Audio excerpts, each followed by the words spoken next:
Greetings everyone. In today's video, we'll be exploring 20 mounts that have become much easier to obtain or farm thanks to various changes Blizzard has introduced over the past year or so.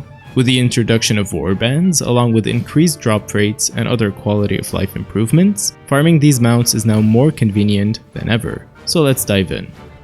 Dragonsoul is a raid located in the Caverns of Time. In the past, a full clear used to take around 20 minutes, but after 3 changes, it now takes half that time, or even less. This raid offers 4 mounts: Experiment 12B, a rare drop from Altraxian on any difficulty, Lifebinder's Handmaiden, which drops from Deathwing on 25 heroic and isn't too rare, you should get it within a few attempts, the Blazing Drake, which also drops from Deathwing on any difficulty but is the rarest of the 3, and the Twilight Harbinger, rewarded from the Glory of the Dragonsoul Raider achievement, which can be soloed but takes 4 weeks to complete. Now the changes have only been applied to 25 heroic, but there's no point in running it on normal anyway.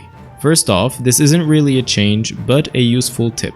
After killing the first 3 bosses, when you take the Drake in the center, you can immediately take the portal back down and fly up again. This skips the RP and saves about a minute and a half, and you will find the new portal to the Eye of Eternity. Before Altraxian appears, we used to have to kill 15 Drakes, now only 5 are required. For the ship encounter, you previously had to wait quite a while for all the Drakes to pass by before killing the boss, but now they appear much faster, making the fight quicker. The most notable change is the Spine of Deathwing. Before, you had to gather 9 corrupted bloods to trigger the Amalgamation's explosion 3 times, which was time-consuming and tiring. But now, only 1 corrupted blood is needed to destroy each plate, making this whole encounter much faster. While this raid is now much faster to clear, I still don't understand why they haven't added a proper raid skip for it, and for the other older raids too. The prestigious War Steed used to take weeks or even months to obtain, but now you can get it in just a few days, provided you have several alts. Hordes will get the prestigious War Wolf instead. It is rewarded from the achievement Free for All, More for Me in Legion. To complete this achievement, you need to finish 4 other achievements, each requiring you to complete a specific PvP world quest 20 times. So, in total, you will need to do 80 PvP world quests. These quests are Operation Murloc Freedom in Azuna, Bareback Brawl in Stormheim, Darkbrill Arena in High Mountain, and Blackrock Rumble in Volshra. So this used to take a long time since you had to wait for these world quests to show up. But now, thanks to warbands, achievement progress is account-wide. If you have 20 characters, you only need to wait for 4 world quests to appear instead of 80. When one is up, simply complete it on all 20 characters, and you will finish the quest's achievement in one go. Do this for all 4 world quests, and you will acquire the mount. Now, if you're not into PvP at all, you don't need to kill players there. You will be flagged for PvP, but you can just kill the NPCs. The Arcadian War Turtle is another Legion mount that can be acquired much faster, depending on how many alts you have. You can purchase this mount from Zurios in Dalaran at this spot for 150 Curious Coins. These coins are mostly found in Emissary and Paragon chests, and have a small chance to drop from various dungeon and raid bosses in Legion. In the past, you had to collect them on a single character, but now, this currency, along with others, can be transferred across your alts. This means that each day you can complete whatever emissary is available on as many characters as you want, and you will earn these coins much more frequently than you would if farming them on just one character. Keep in mind that the mount doesn't always appear on the vendor, as the rare items offered rotate daily. The Snapback Scuttler used to take several months to obtain, requiring a lot of effort across various achievements. It is the reward from the Nazjatar meta achievement Undersea Usurper, which requires completing several different achievements. However, after the introduction of the new meta achievement for BFA, A Farewell to Arms, which rewards Johnny, many of the achievements, including Undersea Usurper, have been made easier. For example, the achievement where you had to kill every rare in Nazjatar, which originally required defeating 40 rares in total, now only requires you to kill 35, as Blizzard removed 5 of the most annoying ones to find. The most significant change is to the Periodic Destruction achievement. This used to take at least 3 months to complete, as you had to kill every mob in Mardivus' laboratory after picking up the weekly quest, the Laboratory of Mardivus. Now, you still need to kill all 13 mobs, but since achievement progress is account-wide, you can complete the weekly quest on as many alts as you would like. If you have 13 characters, you can finish it in just 1 week. However, you first need to complete some questing in Nasratar to unlock this weekly quest. Similarly to the previous one, the Mechacycle Model W is a reward from the Mechagon meta achievement, Mechadon, which is also part of the Johnny achievement. This one can now be completed a little faster than before, as 2 of the sub-achievements have been made easier.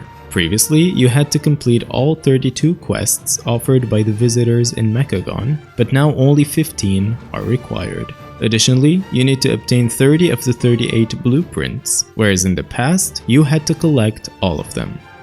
The mounts that can be bought with service medals from BFA can now be grinded much faster, as this currency is now account bound. There are 3 mounts in total: the Sandy Nightsaber for 350 service medals, and which becomes available after completing 1 Darkshore Warfront on Heroic, the Ruby Shell Krolisk for Horde, or the Azure Shell Krolisk for Alliance for 200 service medals, and the Bloodthirsty Dreadwing for Horde, or the Priestess's Moonsaber for Alliance for 750 service medals, and which in my opinion is one of the coolest mounts in the game. To earn these medals, there are a few ways. Completing any world quest in Darkshore or Arathi Highlands rewards 1 medal. Completing an assault in any BFA zone rewards 5 medals. The Paragon chests of the 7th Legion or the Honorbound drop 20 medals. And completing any Warfront gives a pretty good amount. So if you want to get them as fast as possible, complete all of the activities I mentioned on as many alts as possible, then transfer the medals to 1 character and buy the mounts. But keep in mind, you cannot transfer the medals between your Alliance and your Horde characters. The Shadowlands Mega Dungeon Tazavesh used to be a big pain in the butt to solo farm back in Dragonflight, especially if you were farming for the Cartel Master's Gear Glider, a rare drop from the final boss Solia. Killing her by yourself used to take around 45 minutes, or even more, but now after the scaling in the War Within, it's much faster and you only need a few minutes to take her down. If you want to do it in just 1 second though, you can take your monk and use Touch of Death after phase 2 begins, which will instantly kill her. The mount can drop on both Mythic and Heroic difficulties, and so you can have 1 attempt every day on each character. This dungeon also offers a second mount, which is a guaranteed acquisition, the Tazavesh Gear Glider. It's a reward for completing the dungeon on Mythic difficulty while hard mode is active. I'm gonna quickly guide you through the process. First, to get to Tazavesh, pick up the quest The Alley Cat of Orbos from host Arila in Orbos at this location. After a few quests, you will reach Tazavesh and unlock the flight path. Once you're there, set your dungeon difficulty to Heroic and then enter. This is important if you don't want to wait until the weekly reset. Kill the first boss, then head out to this spot and purchase the Fraudulent Credentials necklace from the questionable trader. Next, head to Misa's Oasis, and to enter through the door, you will need a password. After some RP, you'll be able to buy 1 item from this vendor, which will appear on the ground. Pick it up, and then you will need to search the area for the trader who would logically be interested in this item. For example, for the Dusty Skull, you will need to take it to the Fossil Collector. After dropping it off, you will get another item. You need to deliver 3 items in total, and the third trader will reveal the password. Once the guard lets you in, go downstairs, equip your necklace, and speak to Omanal. He will upgrade it for you. Equip the necklace again as it will go into your bags, and then accept the quest. Walk back out of the instance, change the difficulty to Mythic, and then enter. Now click on your necklace and this will transform you into a broker. Speak with this NPC, and now you can talk to the Gate Warden who will allow you to enter without fighting the first pack. Hard mode is now officially enabled. All you need to do is kill all the bosses, and after killing Solia, you will get your mount. The Hulking Deathroc is a rare drop from the Violet Mistake rare mob in Maldraxxus. This mob has to be force spawned from the pool of mixed monstrosities at this location. Players need to collect ingredients that drop from the mobs in the large area around the pool, which are available in 3 colors, and then drop them in the pool. Once the bar reaches 30, a rare mob related to the final color mix of the pool will spawn. To spawn the Violet Mistake, you will need to ensure that the pool is purple by the end of the contribution phase. While holding a color, your mounting and running speed is slowed down. However, since the release of Skyriding, this issue has been resolved as it doesn't affect your mount speed at all. You don't even need to land to drop the color. You can simply hover over the pool and it will work. This is important to avoid wasting your vigor. Another tip is to use aerial halt right before you land to pick a new color, as this will grant you 1 extra vigor. You can have attempts on this mount once a day on every character.